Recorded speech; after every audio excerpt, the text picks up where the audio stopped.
Balok balas balok. Pertanyaan: jika ada orang memukul pakai balok, apa yang harus dilakukan untuknya? Bagaimana pula jika ada yang melindunginya, sehingga dia tidak ditangkap? Jawaban: Bismillah, wassalatu wassalamu ala rasulillah, wa ba'du. Allah mengajarkan satu kaidah, siapa yang melakukan kezaliman, maka dia berhak untuk dibalas dengan yang setimpal. Allah Subhanahu wa Ta'ala berfirman, yang artinya, siapa yang melakukan kebaikan, maka dia mendapatkan 10 kali yang semisal. Dan siapa yang melakukan kejahatan, maka dia tidak dibalas kecuali yang semisal. Dan mereka tidak dizalimi. Quran Surat Al-An'am, ayat 160. Allah juga berfirman di ayat yang lain, yang artinya, orang-orang yang mengerjakan kejahatan mendapat balasan yang setimpal. Quran Surat Yunus, ayat 27. Dan itulah keadilan.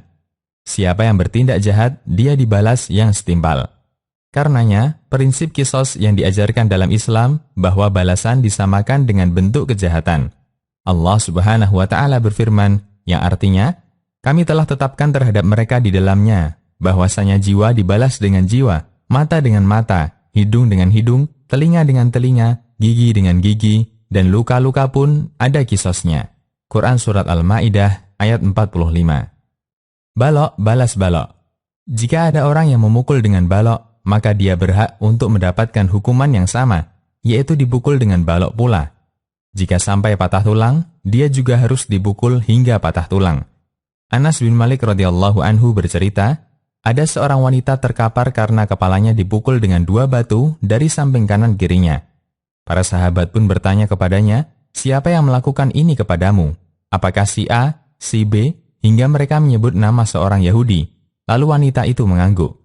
Orang Yahudi itu pun ditangkap. Setelah dia mengaku, Rasulullah SAW memerintahkan agar kepalanya juga dipukul dengan batu. Hadis riwayat Muslim dan Ibnu Hibban. Inilah keadilan. Batu balas batu, balok balas balok, dan siapapun tidak berhak untuk melindunginya hingga korban memaafkannya. Ada yang melindungi. Melindungi pelaku tindak kriminal adalah kejahatan. Seharusnya dia merasa malu untuk melakukan semacam itu. Berusaha mengalihkan hukum dan kebenaran, sementara dia hanyalah seorang makhluk. Lihatlah Nabi SAW, andaipun yang melakukan pelanggaran kriminal adalah Fatimah, beliau akan tetap tegakkan hukuman untuknya. Nabi SAW bersabda, yang artinya, sesungguhnya umat sebelum kalian binasa, karena bila terdapat pencuri dari kalangan terhormat, maka mereka membiarkan, dan bila terdapat pencuri dari kalangan lemah, maka mereka menegakkan hukuman atasnya. Demi Allah Azza wa Jalla, andai kata Fatimah binti Muhammad mencuri, maka akan aku potong tangannya.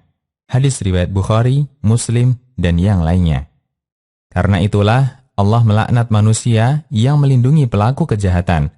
Dari Ali bin Abi Thalib radhiyallahu anhu, Nabi SAW bersabda, "La'anallahu man dabaha li ghairillah, wa la'anallahu man awa muhditha." Yang artinya, Allah melaknat orang yang menyembelih untuk selain Allah. Allah melaknat orang yang melindungi muhdits. Hadis riwayat Muslim. Siapa muhdits? Asy-Syaukani mengatakan, muhdits adalah orang yang berbuat kerusakan seperti tindak kezaliman kepada orang lain atau semacamnya. Sementara orang yang melindungi artinya orang yang menghalangi pihak terzalimi untuk menuntut qisas atau balas. Nailul Autar. Pelindung tidak melakukan tindakan kezaliman secara langsung, tapi dia menjadi zalim karena menghalangi pelaku untuk mendapatkan hukuman yang setimpal. Karena itu dia berhak mendapat laknat dari Allah. Demikian, Allahu a'lam.